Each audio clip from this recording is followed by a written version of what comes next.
Quem descobriu o Brasil? A resposta está na ponta da língua de todos nós. A gente aprende desde cedo que foi o navegador português Pedro Álvares Cabral. Eu convido você a voltarmos mais de 500 anos ao ponto do descobrimento. Vem comigo!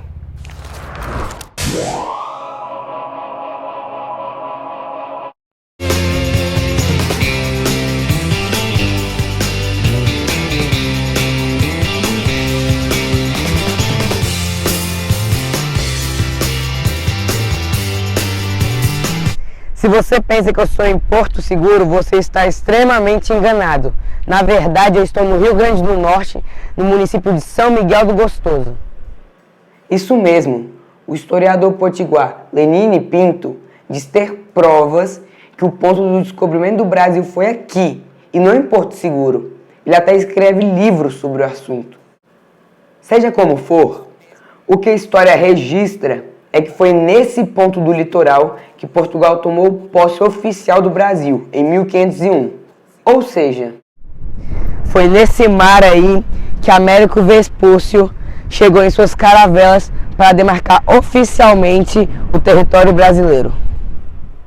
Aqui ele fixou o Marco de Touros, que é o primeiro monumento do Brasil.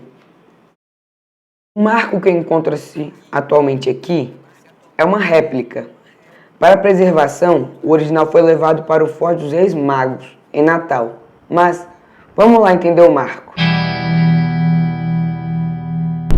O que a gente pode perceber nesse marco, na parte superior, é a Cruz da Ordem de Cristo, que você já deve ter visto naquelas imagens de caravelas. Elas eram muito utilizadas nas caravelas portuguesas. E embaixo dela tem justamente a marca da coroa portuguesa.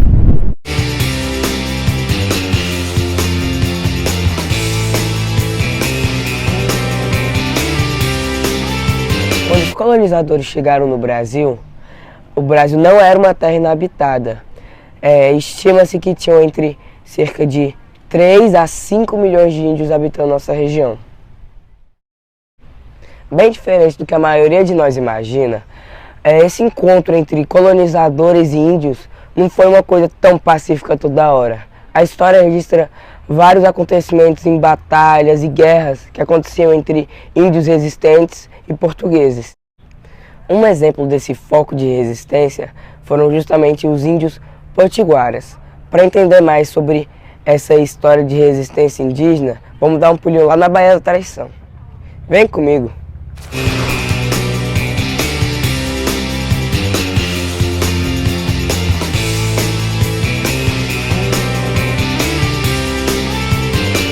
Antes de passar pela Baía da Traição, resolvi passar aqui por João Pessoa. Essa cidade que foi fundada em 1585, plenamente durante o conflito entre potiguaras e tabajaras.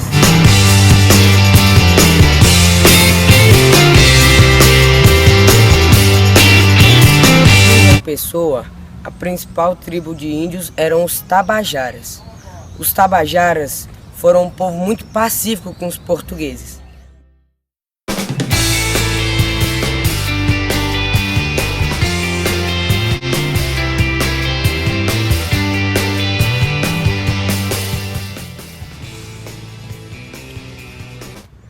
Aqui em João Pessoa, a gente consegue perceber um número muito grande de igrejas. Essas igrejas mostram que por aqui passaram várias ordens religiosas que tinham como objetivo catequizar os índios.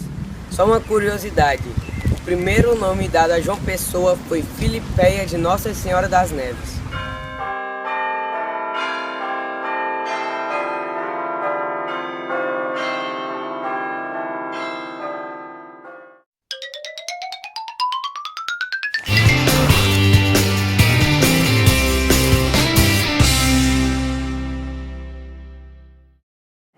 Se lá pela capital os índios tabajaras não impuseram tanta resistência aos colonizadores, por aqui a história foi diferente.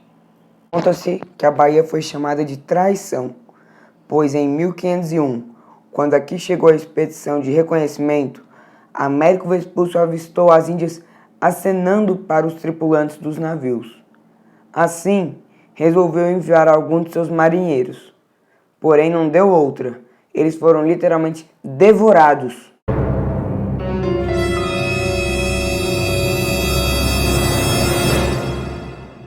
No fundo, eu acho que de traição os índios não tinham nada. Eles estavam, na verdade, lutando pelo seu próprio território. Nos primeiros 30 anos, logo após a chegada de Cabral, a coroa portuguesa deu pouca bola para as terras brasileiras.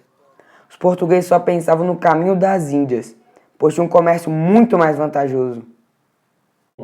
Enquanto Portugal perdia o jogo por WO, outros países da Europa jogavam um bolão por aqui, em busca do pau-brasil.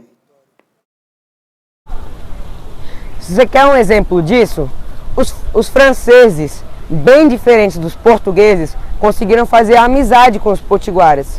Foi assim que eles conseguiram construir um posto comercial que levava o pau-brasil daqui diretamente para a Europa. Claro que a amizade entre franceses e potiguaras não agradou nada os portugueses. Assim, os portugueses decidiram reagir. Por aqui foram travadas inúmeras e sangrentas batalhas. Isso aqui é o que sobrou do forte que foi construído pelos franceses. Os índios resistiram o quanto foi possível.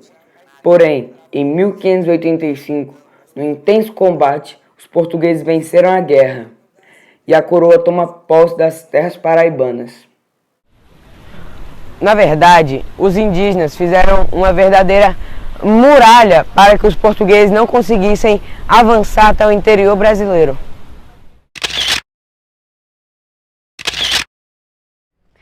Embora dominados, os potiguaras continuavam sendo uma ameaça constante aos portugueses. Então, para tentar amansá-los, os portugueses trouxeram várias missões jesuíticas. Bem, essa igreja aqui é uma prova histórica que isso aconteceu. Vamos entrar para conhecer?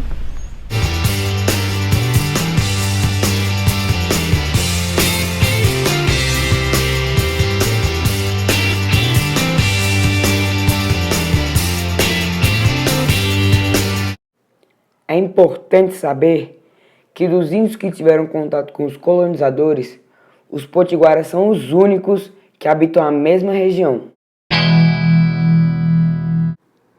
Acabar não acabou.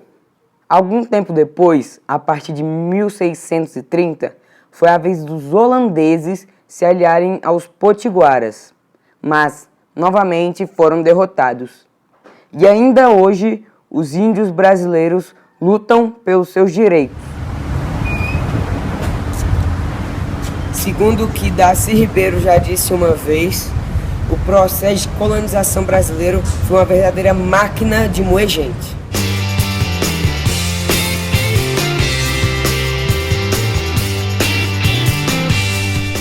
Você sabe o porquê de os índios terem esse nome?